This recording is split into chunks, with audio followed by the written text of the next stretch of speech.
Muy buenas tardes a todos. Hoy el canciller Marcelo Ebrard comentó que si la COFEPRIS da la autorización a Pfizer, es posible empezar con la vacunación a partir de diciembre. Preguntarle si esto es posible, si entonces esto ya indicaría que tuviéramos un plan de vacunación, de cuáles van a ser los sectores y, por supuesto, la red de frío que hemos comentado en diversas ocasiones que se requiere para este tipo de vacuna. Esa sería una. La segunda, ayer la Secretaría de la Función Pública dio a conocer el listado de empresas que fueron sancionadas por incumplir en el IMSS y el ISSSTE en cuanto al otorgamiento de insumos en esta pandemia. Preguntarle, como lo comenta la Secretaría de la Función Pública, que se hizo un atentado grave, preguntarle si es posible elevar estas sanciones a un tipo penal, porque se puso en riesgo tanto la salud de los médicos como también la salud de los pacientes que no recibieron esos insumos, y si también en la red de laboratorios y hospitales que forman parte del INSABI y de alta especialidad también se dio ese problema y se va a resolver apenas a través de la función pública. Muchas gracias. Muchas gracias, Blanca Valadez, de Milenio. Sobre la segunda pregunta, va más allá de mis conocimientos generales, de mi conocimiento de la situación específica y de mis atribuciones en la materia. Es un asunto que depende de la Secretaría de la Función Pública, aplicar las leyes, la normatividad correspondiente a las responsabilidades, en este caso de empresas comerciales, que han sido proveedoras de las instituciones de salud.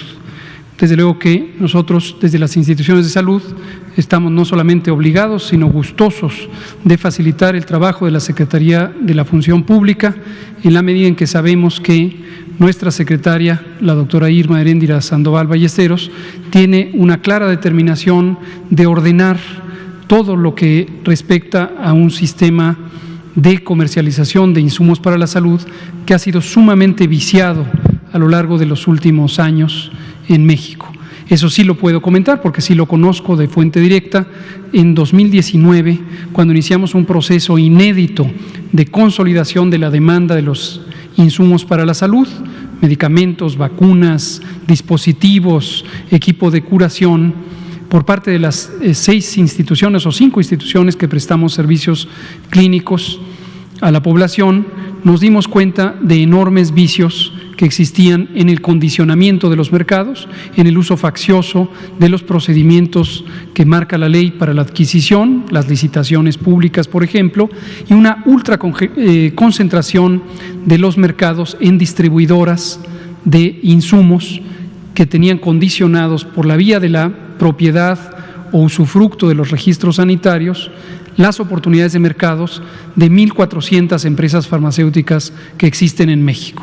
Es decir, el fenómeno era desfavorable para el interés público en la medida en que teníamos un mercado de insumos muy concentrado en pocos proveedores y también desfavorable para las iniciativas de las entidades privadas que, siendo un mercado considerablemente amplio, no podían canalizar sus ofertas a los proveedores, a los consumidores principales, que son las instituciones de gobierno.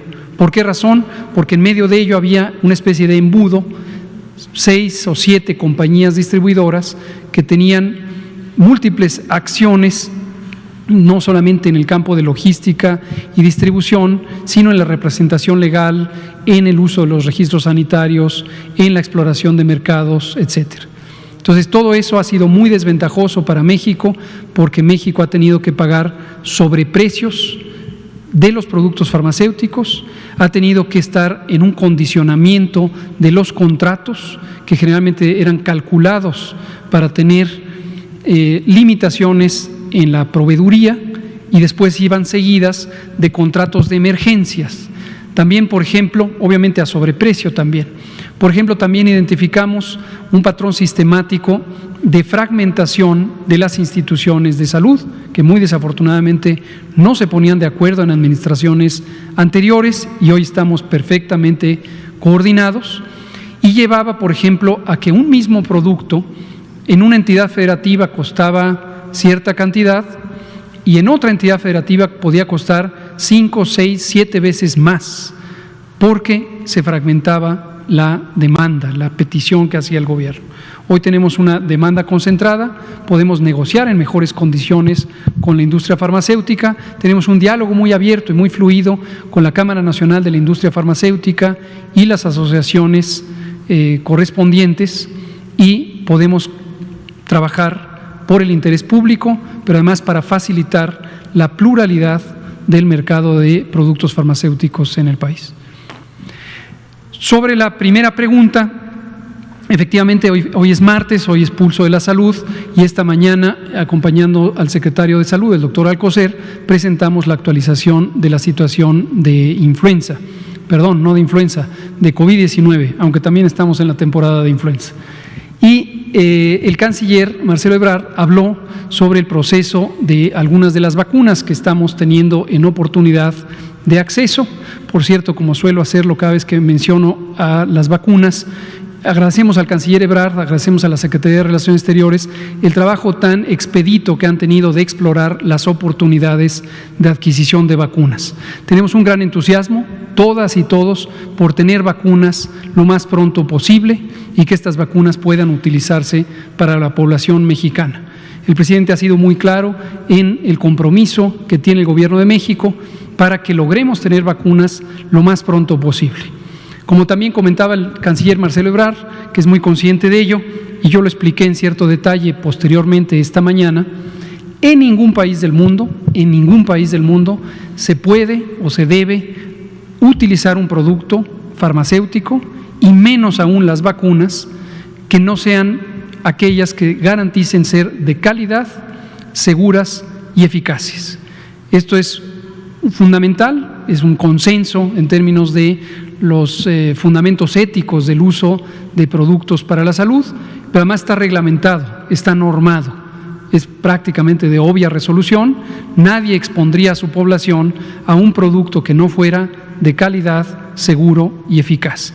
Entonces, le compete a la Secretaría de Salud, en forma exclusiva y no compartida por ley o por múltiples leyes, incluida la Ley Orgánica de la Administración Pública Federal, establecer las condiciones para garantizar que los productos sean de calidad, seguros y eficaces. Y el organismo público encargado de ello es la Comisión Federal para la Protección contra Riesgos Sanitarios. Existen múltiples elementos reglamentarios que permiten establecer las condiciones en las que una empresa farmacéutica puede demostrar que los productos cumplen con estas características de calidad, seguros y eficaces.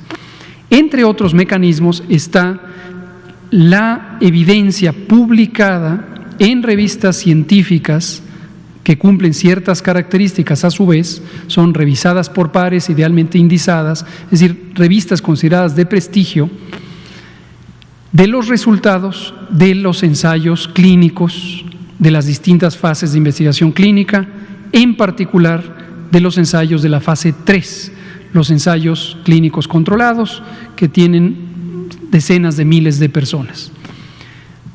Es nuestro interés que esta demostración se logre para el mayor número de vacunas lo más pronto posible, pero no depende ni del Gobierno de México ni de ningún otro gobierno, sino de las propias compañías farmacéuticas, realizar en forma expedita sus ensayos clínicos controlados. Además, el propio diseño de los ensayos clínicos controlados establece los tiempos necesarios de observación de las poblaciones que están participando en los mismos para poder llegar a conclusiones científicas de que existen seguridad y eficacia. Considero que estamos en buen camino con varias de las compañías, hay 11 que están en este momento en el proceso de conducción de sus ensayos clínicos. En el caso de Pfizer lo conocemos de manera directa porque hemos estado en conversación con Pfizer. Esta misma tarde nos reunimos con Pfizer, tuve el gusto de estar, como yo suelo estar ya periódicamente en COFEPRIS, conduciendo los trabajos del gabinete de COFEPRIS y acompañado de las comisionadas de autorización y de operación sanitaria, conversamos con Pfizer, con los representantes de Pfizer. Identificamos en qué estado de avance están, no solamente en el aspecto del ensayo clínico, sino también en el aspecto de la preparación logística. Y una cosa muy importante, de la preparación de Pfizer respecto a la autorización sanitaria en Estados Unidos.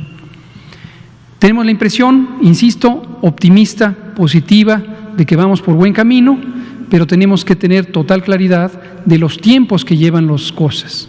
Y quiero declarar por una nueva cuenta, para que quede sumamente claro, que una cosa es la velocidad que pueden tener los trámites y la necesidad de que los trámites sean expeditos, y la instrucción del presidente y el compromiso de todos sus subalternos de que ningún aspecto de la burocracia haga lento el proceso. Lo estamos haciendo de la manera más expedita posible, acortando tiempos de trámite, facilitando el acceso de los documentos y de los expedientes. Por eso conversamos con las distintas compañías, no solo Pfizer, que tienen propuestas de productos para el COVID. Pero punto y aparte están los procedimientos técnicos necesarios para verificar la evidencia. Unos están en manos de las propias compañías y es precisamente aquilatar la evidencia, tenerla presente y tenerla publicada, hacerla del conocimiento de la Autoridad Sanitaria de México y, por supuesto, el proceso de reflexión y verificación por parte de comités científicos competentes. Estos procedimientos, bueno, ¿qué le dijeron Pfizer respecto a qué etapa se encontraban? Y estos procedimientos, sin duda, dudas, no permitiría en diciembre tener la vacuna, ¿no? Sería un procedimiento que tal vez en el próximo año. Nada más quería ver si me lo confirman. No lo sabemos todavía. Nos comentó Pfizer que el 20 de noviembre, como ya sabíamos, presentó ante la Administración de Fármacos y Alimentos de Estados Unidos, que es la Agencia de Regulación Sanitaria de Estados Unidos, presentó su expediente y que tiene como expectativa que el 10 de diciembre obtendrá la respuesta de la FDA. Al respecto, ¿qué va a decir FDA? No lo sabemos, es una competencia exclusiva de la Agencia de Fármacos y Alimentos de Estados Unidos. Escenarios, que diga sí, efectivamente, este es un producto seguro y eficaz y de calidad y lo apruebe. Muy bien, eso es un paso hacia adelante. Escenario B, que diga falta este elemento de evidencia, esto no es convincente, esto hay que revisarlo, todavía no está listo para darle una autorización sanitaria. Y todos esos elementos ponen escenarios diferentes respecto a lo que puede tener México. Y segundo, los elementos de la verificación sanitaria no son solamente los resultados de los ensayos clínicos. Hay elementos que tienen que ver con la estabilidad del producto, tienen que ver con la proceso de manejo del producto y un elemento crucial que es la inspección de lotes. La inspección de lotes, para que todo el mundo lo tenga claro, es cuando llega el producto físicamente a un país. Esto es un estándar mundial, no es ningún requerimiento especial de México, es un estándar mundial. Cuando llega un producto a un país, la autoridad sanitaria del país tiene que verificar que el producto que llegó cumple las especificaciones de seguridad, de calidad y en algunos casos también de eficacia correspondiente a lo que se supone debe ser. No hay otro ámbito más importante de esa verificación que las vacunas. ¿Por qué razón? Porque las vacunas son productos que se usan para población sana y son productos que se usan masivamente, a diferencia del resto de los productos farmacéuticos. Entonces hay estándares de procedimiento, como se puede ver a todas luces, este es un procedimiento técnico, no es un requerimiento administrativo, no es un capricho de la burocracia, es el centro de la verificación sanitaria del producto terminado. Entonces, no cantemos victoria anticipadamente, tampoco seamos pesimistas, creo que es fundamental tener una postura mesurada, amparada en el conocimiento técnico específico de las cosas y todos busquemos facilitar que tengamos vacunas lo más pronto posible. Ese es el deseo del secretario de Salud, es el deseo del subsecretario, es el deseo de todo el Gobierno de México. Muchas gracias. Por favor. Doctor, buenas noches. Luis Méndez de Canal 11. Ayer hablaba brevemente al concluir la conferencia con el doctor Ricardo Cortés respecto a esta llegada próxima de insumos que van a permitir detectar al mismo tiempo la influenza y el COVID. Me gustaría preguntarle en qué momento estamos y cuál sería el siguiente paso para que a la población se le empiece a aplicar este tipo de pruebas que detectan una u otra y ya no se requiere de, digamos, de dos pruebas. Y le tengo una segunda pregunta, doctor. Muchas gracias. Le voy a pedir al doctor Alomía si responde esa pregunta. Claro, con mucho gusto. De hecho, esto es parte de la culminación de un proceso técnico que venimos llevando a cabo desde hace aproximadamente ya un mes, en donde se empezó primero a revisar estas ofertas de paneles de diagnóstico, en donde precisamente con una sola muestra, en este caso el mismo hisopo faríngeo o nasofaríngeo, la prueba permite identificar SARS-CoV-2, influenza A e influenza B. Entonces, con esto, con solamente una toma, y esto lógicamente contribuye a la eficiencia en los procedimientos del laboratorio, porque sería un solo procedimiento, nos permitiría identificar de entrada la presencia de estos tres virus, y ante la identificación de uno u otro, continuar con los diferentes algoritmos para la subtipificación, para la secuenciación genética y todo lo que en su momento podemos hacer a través de un resultado de PCR. El INDRE ya hizo la solicitud correspondiente, estamos ya en la fase precisamente de espera de la compra y la distribución. Esto fue de la mano de la evaluación que se le hizo a un grupo de estos paneles y se definió por el que tenía la mejor, no solamente sensibilidad y especificidad, sino también concordancia, es decir, la concordancia en la que detecto con las dos pruebas separadas un virus y el otro, y que este panel me pueda detectar ambos. Estas pruebas van a ser distribuidas una vez que lleguen a México, que se termine el procedimiento de compra, a toda la red nacional de laboratorios de salud pública, y estas pruebas se van a enfocar precisamente en las unidades de salud monitoras de la enfermedad respiratoria, es decir, las unidades USMER, que son estas unidades que mantienen el modelo de vigilancia Centinela, que es precisamente con el que se trabaja y se ha trabajado los últimos 10 años para efectos de la influenza, dado que esa es la utilidad de poder aplicar estas pruebas que detectan estos tres virus al mismo tiempo.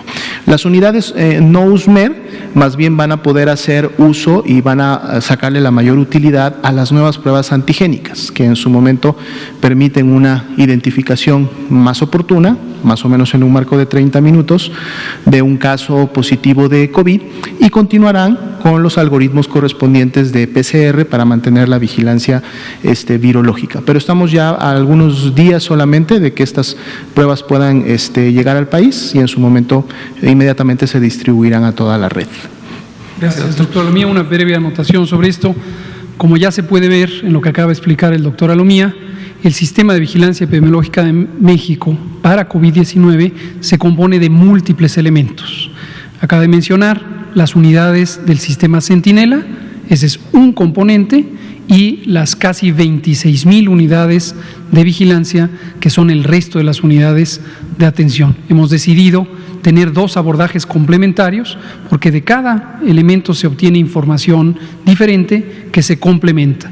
Esto para volver a aclarar, acaso por enésima vez, que la vigilancia epidemiológica de México tiene 12 componentes y no solamente el sistema Centinela.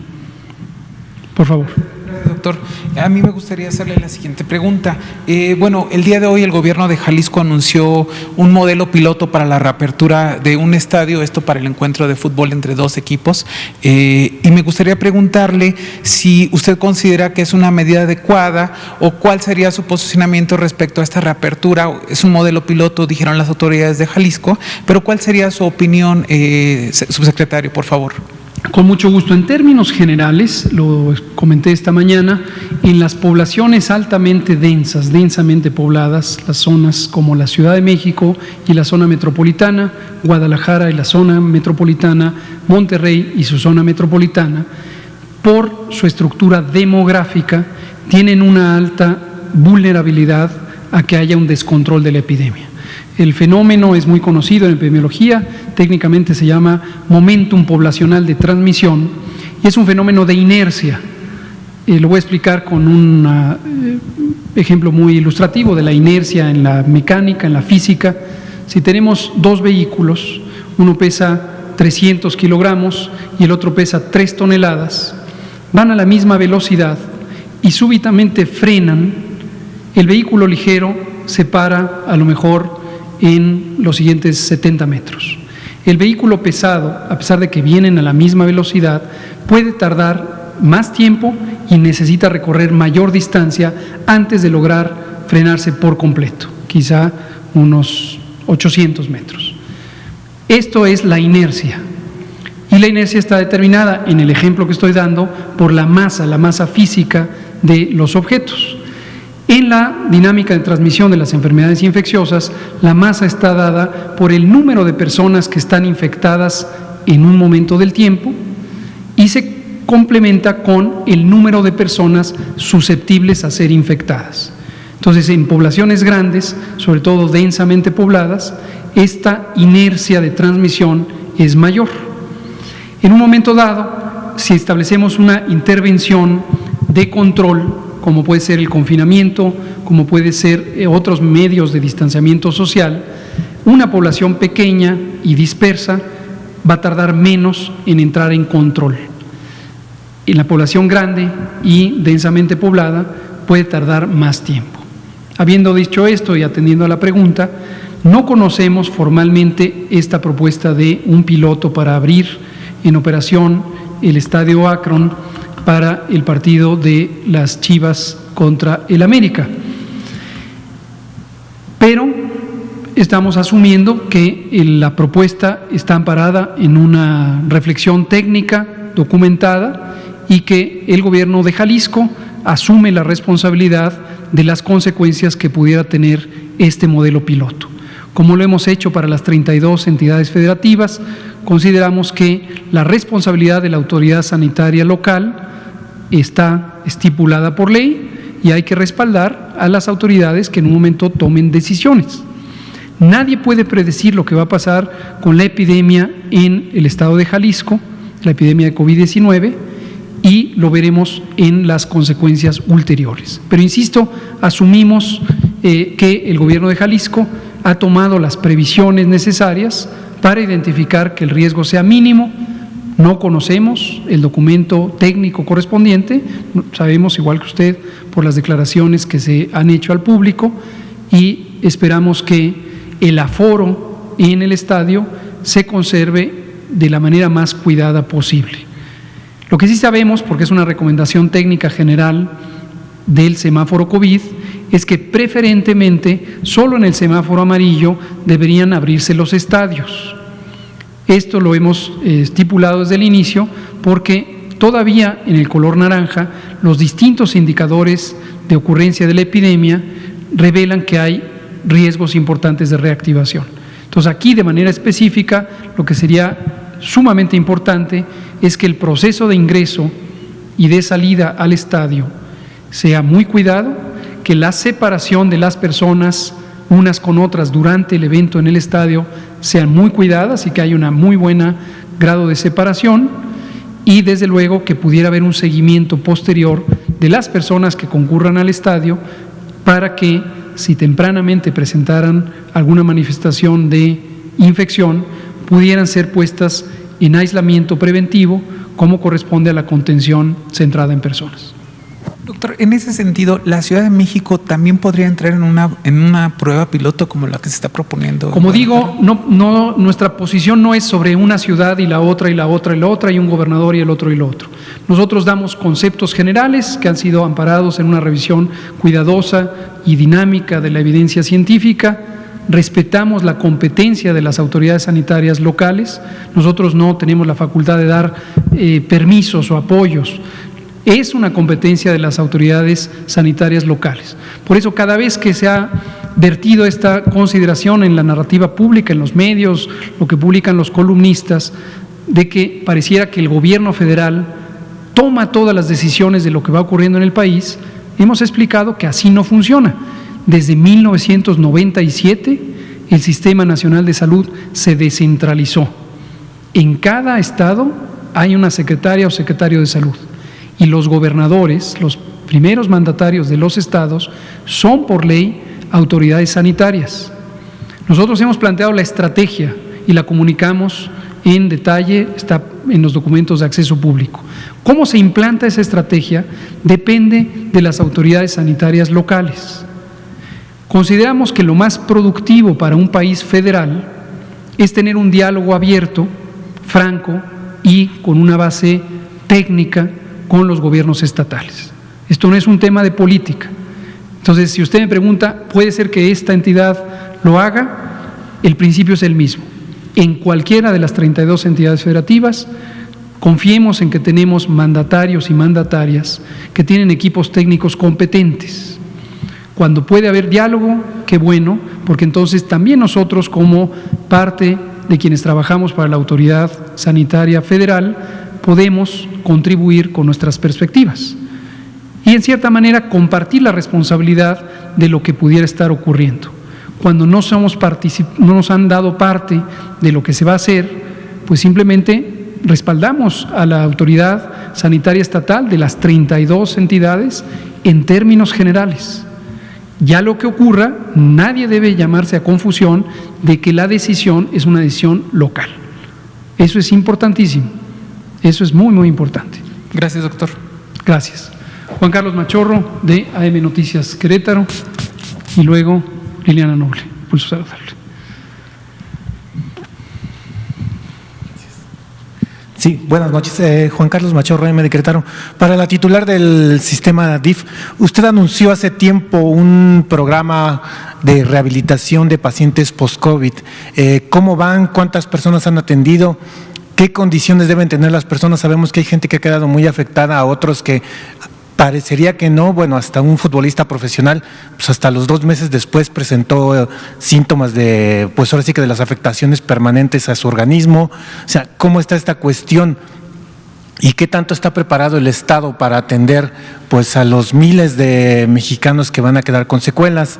Y si me permite rapidísimo el doctor Gatell, una pregunta para usted. Pues la OMS ya ha llamado y ha mostrado preocupación de hasta una tercera ola de gran fuerza de la pandemia en Europa.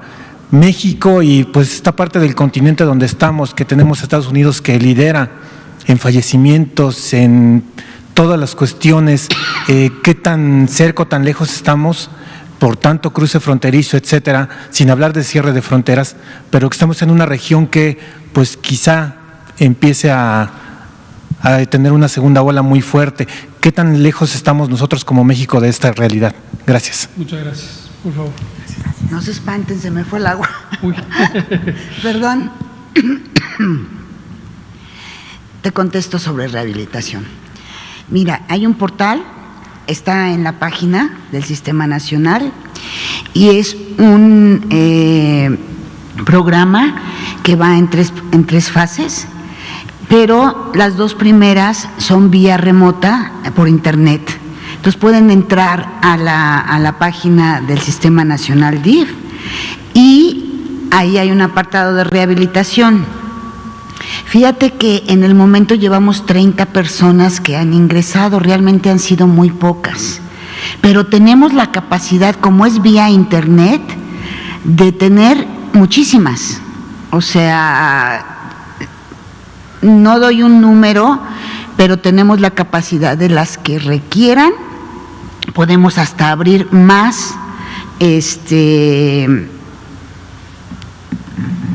rehabilitaciones dependiendo de lo que nos soliciten, porque son terapeutas, rehabilitadores, que también determinan cuál es la afectación. Puede ser pulmonar, puede ser neuronal también, puede ser de diferente tipo y se están dando todas las rehabilitaciones. Entonces se puede definir primero cuál es la rehabilitación que requiere el paciente, cuáles son sus síntomas y entonces de ahí derivarlos a la rehabilitación que le corresponde. No tenemos ningún problema en la capacidad porque podemos abrir tantas rehabilitaciones como sean necesarias. Muchas gracias.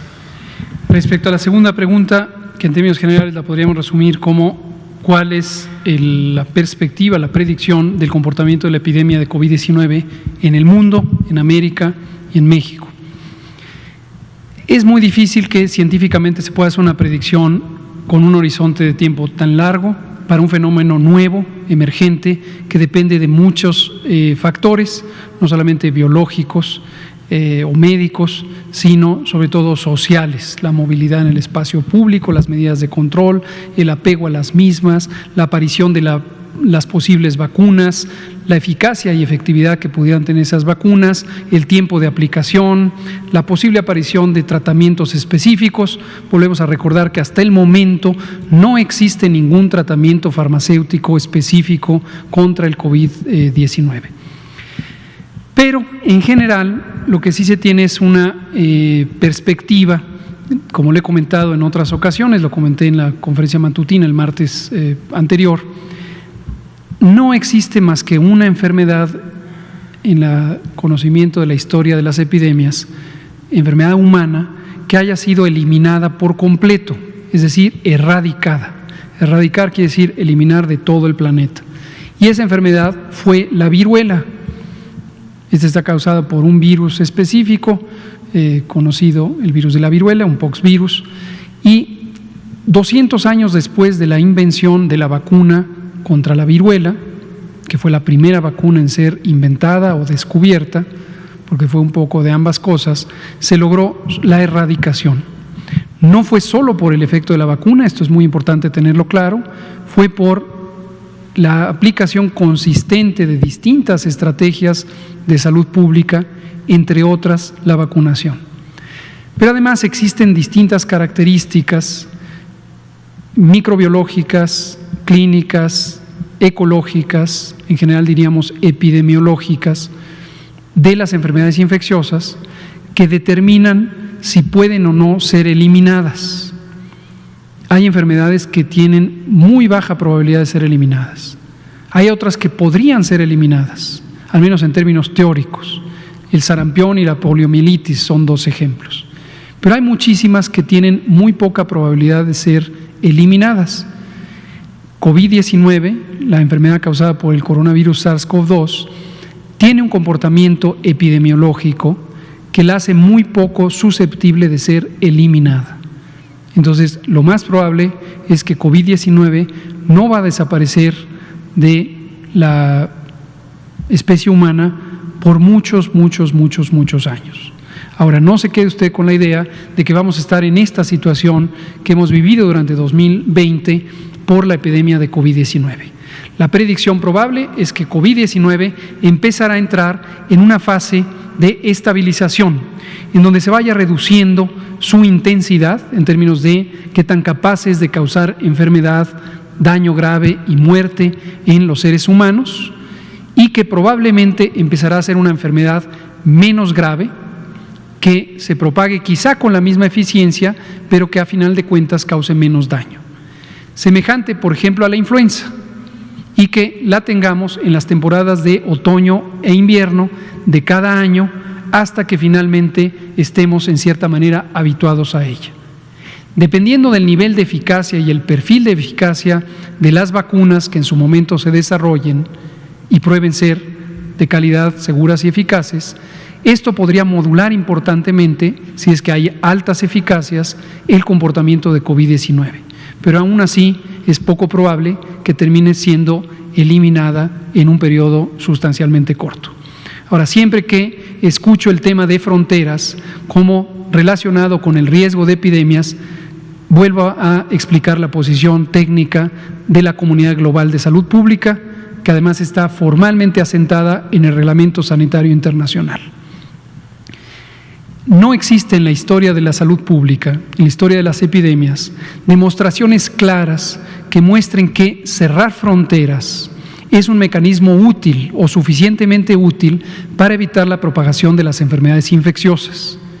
En cambio, existen múltiples demostraciones, acaso circunstanciales, de que los cierres de fronteras pueden causar importante daño al funcionamiento de la sociedad en aspectos económicos que pueden causar daño importante, sufrimiento humano, y en un mundo contemporáneo con una economía globalizada, afectar importantemente la economía global.